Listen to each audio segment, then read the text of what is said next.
Hello friends, आप सभी का स्वागत है खुराई दुनिया जीत चैनल में। आज हम आपके लिए लेकर आ चुके हैं, लीक हो चुका है आपका पेपर कक्षा 7 गणित का। तो यहाँ पर 7 नवंबर का जो पेपर होने जा रहा है वो आपके पास पहुँच गया होगा, तो आप इसे देख लीजिएगा। यहाँ पर लिखा हुआ है, खूब शोर मचाओ सभी परेशान हो जाएं, इतना शोर मचाओ कि सभी परेशान हो जाएं। तो आप ही हैं, आपके पास पेपर आ चुका है, अगर शोर मचाएंगे ही। अधवार से परीक्षा 2023-24 यहाँ पर आप देख सकते हैं। इस प्रकार चलिए बिना टाइम खराब किए इस पेपर को अच्छी तरह से सोल्यूशन करेंगे। तो सबसे पहला क्वेश्चन आपसे पूछा जाएगा, तो यहाँ पर आप देख लीजिएगा। तो यहाँ पर पूछा गया है -6/5 गुणा 9/11 का मान ज्ञात कीजिए। तो गुणा अगर लगा हो और बटे में संख्या हो तो ऊपर का ऊपर गुणा हो जाता है, नीचे का नीचे। तो 6 का गुणा 9 में होगा तो 54 आ जाएगा, और 5 का गुणा 11 में होगा तो 55 आ जाएगा। तो -54/55 इसका राइट आंसर हो जाएगा। तो ऑप्शन नंबर बी में दिया हुआ है, तो आपका ऑप्शन नंबर बी इसका राइट आंसर हो जाएगा। इसके बाद देखेंगे क्वेश्चन नंबर दूसरा। तो क्वेश्चन नंबर दूसरे में दिया गया है 8 की घात 5 भाग देना है 8 की घात 5 में। तो अगर भाग देना हो एक सी संख्या हो तो राइट आंसर 1 आता है। तो यहाँ पर ऑप्शन नंबर बी में दिया गया है, तो इसका राइट आंसर बी हो जाएगा। इसके बाद देखेंगे क्वेश्चन नंबर 3। तो यहाँ पर क्वेश्चन नंबर 3 आपकी स्क्रीन पर दिख रहा होगा। तो क्वेश्चन नंबर 3 देख लीजिएगा। यहाँ पर क्वेश्चन नंबर 3 में पूछा गया है, संख्या x और -4 का योग 9 है के लिए समीकरण होगा। तो यहाँ पर आपका पूछा गया था, तो यहाँ पर इसका राइट आंसर आपका हो जाएगा x + 4 = 9, इसका राइट आंसर हो जाएगा। तो ऑप्शन नंबर सी इसका राइट आंसर हो जाएगा। तो अगला क्वेश्चन देखेंगे, क्वेश्चन नंबर 4। तो यहाँ पर क्वेश्चन नंबर 4 में आपसे पूछा गया है, 4x - 5x में x का संख्यात्मक गुणज है। तो यहाँ पर -5 इसका right answer option number C में दिया गया है। इसके बाद क्वेश्चन नंबर 5 देखेंगे। यहाँ पर पूछा गया है, 11 AB में से 5 AB को घटाने पर प्राप्त होगा। तो 6 AB बच जाएगा, तो ऑप्शन नंबर ए में दिया गया है, तो ऑप्शन नंबर ए इसका राइट आंसर हो जाएगा। इसके बाद देखेंगे क्वेश्चन नंबर 6। तो ये 1/5 का प्रतिशत रूप होगा। तो यहाँ पर 1/5 का प्रतिशत रूप क्या होगा, तो इस प्रकार आप इसका राइट आंसर देखेंगे। तो यहाँ पर 1/2 का प्रतिशत दिया गया था, तो प्रतिशत पूछा जाए तो गुणा में 100 लगाकर 5 से अपन 100 को काट देंगे तो 20 आ जाएगा। तो 20% इसका राइट आंसर हो जाएगा। तो ऑप्शन नंबर डी में दिया गया है, तो ऑप्शन नंबर डी इसका राइट आंसर हो जाएगा। इसके बाद देखेंगे क्वेश्चन नंबर 7। तो यहाँ पर पूछा गया है, 12 की 75% का मान है। तो यहाँ पर 12 के 75% का मान पूछा गया है, तो बटे में 100 लिखकर आप काटेंगे तो 3/4 आ जाएगा। 4 से हम 12 को काटेंगे तो 3 आ जाएगा। 3 का 3 में गुणा हो जाएगा तो 9 आ जाएगा। तो 9 ऑप्शन नंबर सी में है, तो आपका राइट आंसर सी हो जाएगा। तो इस प्रकार आपने क्वेश्चन नंबर 7 भी कंप्लीट कर लिया है। चलिए क्वेश्चन नंबर 8 देख लेते हैं। तो आपकी स्क्रीन पर आ चुका है क्वेश्चन नंबर 8। तो यहाँ पर दिया गया है, दिए गए त्रिभुज में अज्ञात x का मान ज्ञात कीजिए। तो यहाँ पर 40 का कोण है, यहाँ पर इस प्रकार का जो बना होता है वो 90 का कोण होता है, इसको आपको ज्ञात कर लेना है। तो आपको याद होगा, त्रिभुज के तीनों कोणों का योग 180 होता है। एक आपका 90 का हो चुका है, एक आपका 40 का हो चुका है। अगर हम दोनों को काउंट कर लेंगे तो 130 का हो जाएगा। तो 180 में से 130 को घटा दिया जाएगा तो आपका बच जाएगा 50। तो इसका राइट आंसर आपका 50 आ जाएगा। तो 50 ऑप्शन नंबर ए में है, इसलिए ऑप्शन नंबर ए इसका राइट आंसर हो जाएगा। इसके बाद क्वेश्चन नंबर 8 आपका कंप्लीट हो जाता है। क्वेश्चन नंबर 9 आपकी स्क्रीन पर आ चुका है, तो इसका भी आप देखेंगे किस प्रकार हल करेंगे। तो यहाँ पर क्वेश्चन नंबर 9 में पूछा गया है, एक 48 सेंटीमीटर व्यास वाले वृत्त की त्रिज्या होगी। तो यहाँ पर व्यास बताया गया है, तो आपको पता होना चाहिए जो त्रिज्या होती है वो व्यास की आधी होती है। तो यहाँ पर 48 अगर आपकी व्यास दिया गया है तो उसकी 24 आपकी त्रिज्या हो जाएगी। तो इसका राइट आंसर आपका 24 ऑप्शन नंबर ए में दिया गया है, तो वही आपका राइट आंसर हो जाएगा। इसके बाद क्वेश्चन नंबर 9 के बाद क्वेश्चन नंबर 10 आने वाला है, तो आ चुका है। इसके बाद देखेंगे क्वेश्चन नंबर 10, सबसे बड़े एवं सबसे छोटे आंकड़े के अंतर को कहते हैं। तो प्रसार इसका राइट आंसर हो जाएगा। इसके बाद अगला क्वेश्चन आपका क्वेश्चन नंबर 11 देखेंगे, निम्नलिखित परिमेय संख्याओं को एक संख्या रेखा पर निरूपित कीजिए। तो यहाँ पर आपकी संख्याएं दी गई थी 3/4, 1/2 माइनस 3/4। तो यहाँ पर इनको संख्या रेखा पर निरूपित करना था। तीनों संख्याओं को हमने पहले इन्हें दशमलव रूप में प्रोवाइड किया, इसके बाद इन संख्याओं को हमने निरूपित कर लिया है। तो इस प्रकार आपने इनको संपूर्ण समझ में आ चुका है। क्वेश्चन नंबर 11 आपने अच्छी तरह से कंप्लीट कर लिया। इसके बाद देखेंगे क्वेश्चन नंबर 12। तो यहाँ पर क्वेश्चन नंबर 12 में पूछा गया है 4 गुणा 4 के लिए आधार 2 लेते हुए घातीय रूप में लिखिए। तो यहाँ पर आपको समान घातें दो दो आएंगी, गुणा में घातें जुड़ जाएंगी तो 2 की घात 6 आ जाएगी। तो इसका राइट आंसर 2 की घात 6 राइट आंसर हो जाएगा। इसके बाद क्वेश्चन नंबर 12 आपका कंप्लीट हो जाता है। क्वेश्चन नंबर 13 आपकी स्क्रीन पर आ चुका है। क्वेश्चन नंबर 13 में पूछा गया है रीमा के पिता की आयु 49 वर्ष है। उनकी आयु रीमा की आयु के 3 गुने से 4 वर्ष अधिक है। रीमा की आयु ज्ञात कीजिए। तो इस प्रकार आपका राइट आंसर हो जाएगा। माना कि रीमा की आयु x वर्ष, पिता की आयु 3x + 4 वर्ष। इस प्रकार आपका राइट आंसर इस प्रकार करेंगे। तो यहाँ पर पूछा गया है कि जो रीना की आयु है, पिता की आयु 49 वर्ष की आयु, रीना के पिता की आयु 49 वर्ष है। तो यहाँ पर आपका एक x का मान आ जाएगा, तो x बराबर 15 हो जाएगा। तो इस प्रकार आपका रीना की आयु आ जाएगी 15 वर्ष। इस प्रकार आपका रीमा की आयु 15 वर्ष ज्ञात हो चुकी है। अगला क्वेश्चन नंबर आपका 13 कंप्लीट होता है। चलिए अगला क्वेश्चन देखेंगे, क्वेश्चन नंबर 14। क्वेश्चन नंबर 14 में पूछा गया है समान पदों को एकत्रित करके व्यंजक को सरल कीजिए। तो यहाँ पर आपको सरल पद करना है। तो इसमें आपको सबसे पहले m की जो स्क्वायर वाली संख्या है उनको लिखेंगे। तो यहाँ पर 12 में से आपको दिख रही होंगी कि 4 और 12 दो स्क्वायर वाली संख्या हैं। तो 12 में से 4 को घटा दिया जाएगा तो 8 आ जाएगा। इसके बाद देखेंगे बिना घात वाली अर्थात m वाली। तो यहाँ पर 5 भी है, 9 भी है और 7 भी है। तो 3 संख्या में 2 संख्या माइनस की हैं, इसलिए जुड़ जाएंगी। इस प्रकार 9 और 7 आपका यहाँ पर 16 हो जाएगा। 16 में से 5 को घटा दिया जाएगा तो यहाँ पर 11 आ जाएगा। तो -11 यहाँ पर आपकी संख्या आ जाएगी। इसके बाद देखेंगे आप अगली वाली संख्या, तो अकेली वाली संख्या ओनली 10 है तो 10 लिख लेंगे। तो इस प्रकार आपका राइट आंसर यहाँ पर आ चुका है 8m² - 11m + 10। इसका राइट आंसर हो जाएगा। इसके बाद क्वेश्चन नंबर 14 आपका कंप्लीट हो जाता है। अब देखेंगे क्वेश्चन नंबर 15। तो यहाँ पर क्वेश्चन नंबर 15 में आपसे पूछा गया है यदि a = 2 एवं b = 2 है तो a² + ab + b² का मान ज्ञात कीजिए। तो यहाँ पर a = 2, b = 2, यहाँ पर a² + ab + b² में यहाँ पर आपका दिया गया है। इस सूत्र से आप मान रखेंगे तो a = 2 रखेंगे, b = 2 रखेंगे तो इसका राइट आंसर आपका 12 आ जाएगा। तो चलिए बिना टाइम के आपकी क्वेश्चन नंबर 15 आपका कंप्लीट हो जाता है। अब देखेंगे क्वेश्चन नंबर 16। तो क्वेश्चन नंबर 16 में आपसे दिया गया है यदि किसी त्रिभुज के कोणों का अनुपात 2:3:4 है तब उसके प्रत्येक कोण का माप क्या होगा। तो इस प्रकार आपका राइट आंसर हो जाएगा।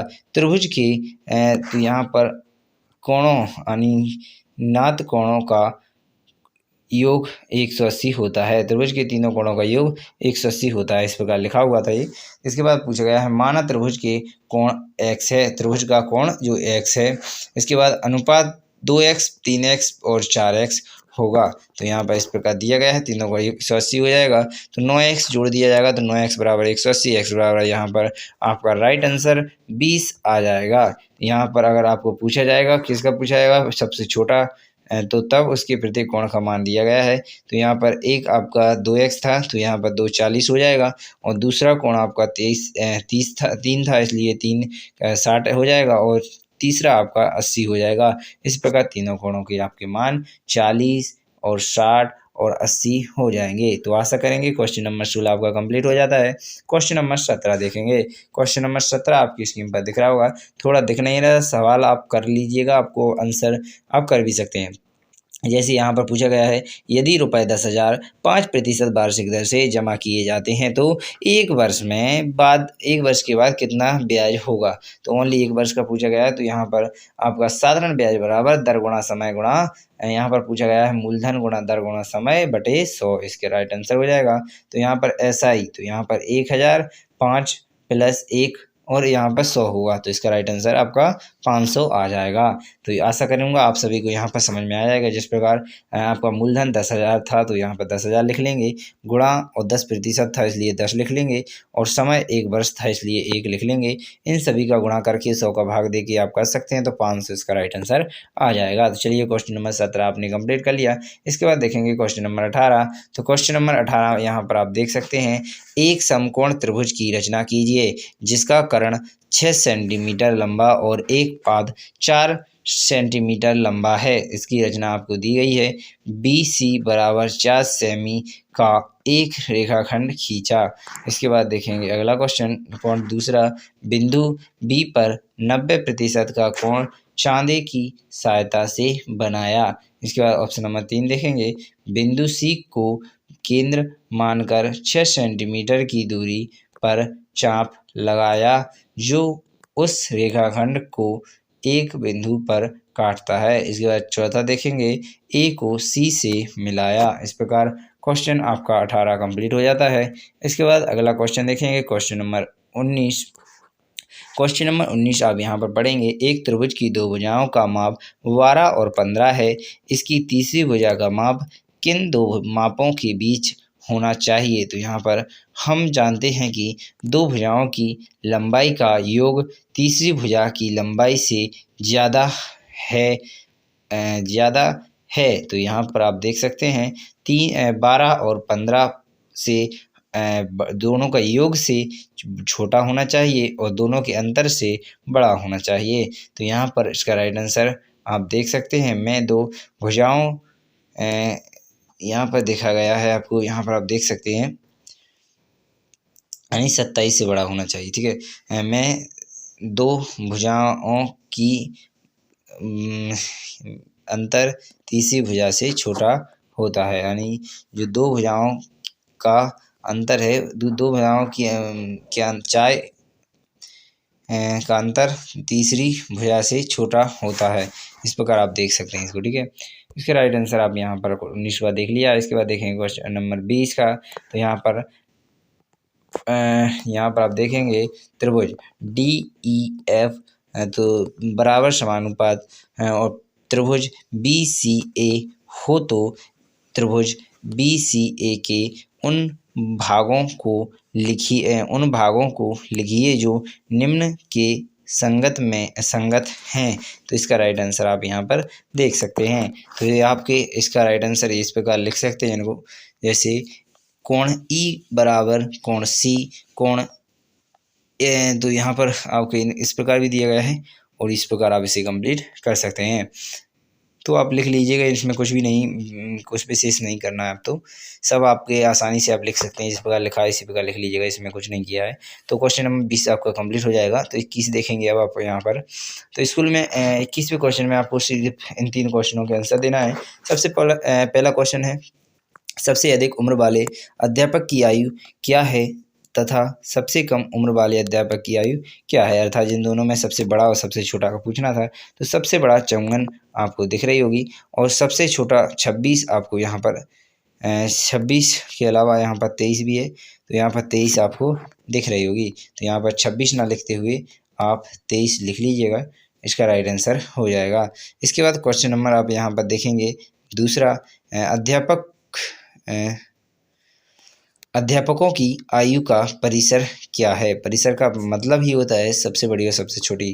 तो यहाँ पर 54 - 23 को यहाँ पर करेंगे, यहाँ पर 26 के स्थान पर 23 लिख दीजिए। थोड़ी गलती हो चुकी है हमसे, माफ़ी चाहेंगे आपसे। तो यहाँ पर आपका राइट आंसर हो जाएगा 31, इसका राइट आंसर हो जाएगा। तो इसके प्रकार आपने क्वेश्चन नंबर दूसरा कंप्लीट कर लिया।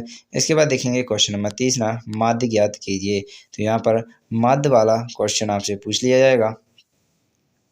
तो 32 तो यहाँ पर आपका दिया जाएगा तो इस प्रकार आपका 35 वर्ष माध्य आ जाएगा। माध्य का मतलब होता है सभी का योग बटे जितनी संख्याएं हैं। जैसे यहाँ पर 10 संख्याएं हैं तो 10 का आप यहाँ पर भाग दे लेंगे, तो सभी को जोड़कर 10 का आप भाग दे दीजिएगा, तो 35 वर्ष आपका राइट आंसर हो जाएगा। इस प्रकार आप इसका राइट आंसर कर सकते हैं। सभी को जोड़कर 10 का भाग देंगे तो आपका राइट आंसर आ जाएगा। तो 350 हो रहा है जोड़ इनका, और जीरो कट जाएगा तो 35 इसका राइट आंसर हो जाएगा। इस प्रकार आपने 21वां क्वेश्चन कंप्लीट कर लिया है। इसके बाद देखेंगे 22वां क्वेश्चन। तो दी गई इस आकृति में आपको यहाँ पर 22वां क्वेश्चन कंप्लीट करना है। तो पहला क्वेश्चन पूछा गया है, त्रिभुज ए डी बी और कोण त्रिभुज ए डी सी में बराबर भागों के 3 युग्म बनाइए।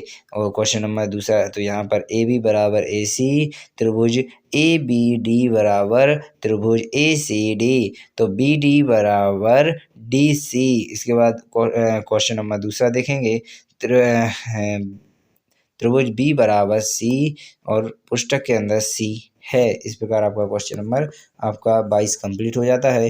इसके बाद देखेंगे क्वेश्चन नंबर 22 ही का आगे का थोड़ा, तो यहाँ पर इस प्रकार आप 22 को कंप्लीट कर लीजिएगा। चलिए क्वेश्चन नंबर 23 देखेंगे। तो क्वेश्चन नंबर 23 में आपसे पूछा गया है, एक समद्विबाहु त्रिभुज की रचना कीजिए जिसकी प्रत्येक समान भुजाओं की लंबाई 5.5 सेंटीमीटर हो और उनके बीच का कोण 110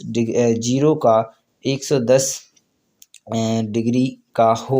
तो यहाँ पर इस प्रकार आप चित्र बना सकते हैं। तो इसका राइट आंसर आपका इस चित्र से समझ लीजिए और कर लीजिएगा। चलिए बिना टाइम खराब किए क्वेश्चन नंबर 24 को देख लेते हैं। तो क्वेश्चन नंबर 24 में आपसे पूछा गया है, श्रृंखला आकृति एक आयताकार पार्क के मध्य में एक वृत्ताकार फूलों की क्यारी को दर्शाती है, ज्ञात कीजिए। तो यहाँ पर आपके 2 क्वेश्चनों का हल करना है। तो पहला क्वेश्चन पूछा गया है, पूरे पार्क का क्षेत्रफल, यहाँ पर फूलों की क्यारी को छोड़कर पार्क के शेष भाग का क्षेत्रफल। तो यहाँ पर पहले आपको पार्क का क्षेत्रफल ज्ञात करना है पूरे, इसके बाद आपको क्यारी यानी बीच का छोड़कर जितना रह जाएगा उसका ज्ञात करना है। तो पहले पूरे का करेंगे, तो 10 × 5 यानी 50 सेंटीमीटर इसका राइट आंसर हो जाएगा। इसके बाद फूलों की क्यारी यानी पाई आर स्क्वायर यानी वृत्त का जो क्षेत्रफल है उसे निकालेंगे, तो 12 आपका 56 आ जाएगा, परंतु घटा दिया जाएगा पूरे में से 50 में से 12.56, तो 37.44 इसका राइट आंसर हो जाएगा। तो आशा करेंगे आपने दोनों क्वेश्चनों को अच्छी तरह से कंप्लीट कर लिया है। इसी प्रकार आप हर एक पेपर आप कंप्लीट करते रहेंगे, हम आपके प्रोवाइड कराते रहेंगे इसी प्रकार। चलिए बिना टाइम खराब किए अगली वीडियो में मिलेंगे, जहाँ पर और भी किताबें हैं जिनको सलूशन और भी हम आपको हर एक आपकी मदद करते रहेंगे। हर एक स्थान से जहाँ पर भी आपके जितने पेपर हैं उनको भी अपलोड करेंगे, और ये आपका 100% वायरल पेपर है, तो इसीलिए हमने आपको प्रोवाइड करा दिया है। तो आशा करेंगे आपको यह पेपर अच्छा लगा होगा। अगर अच्छी वीडियो लगी हो तो लाइक कर दें, अगर ख़राब वीडियो लगी हो तो डिसलाइक कर दें। इसी प्रकार अगली वीडियो और भी लाते रहेंगे। धन्यवाद। जय हिंद, जय भारत।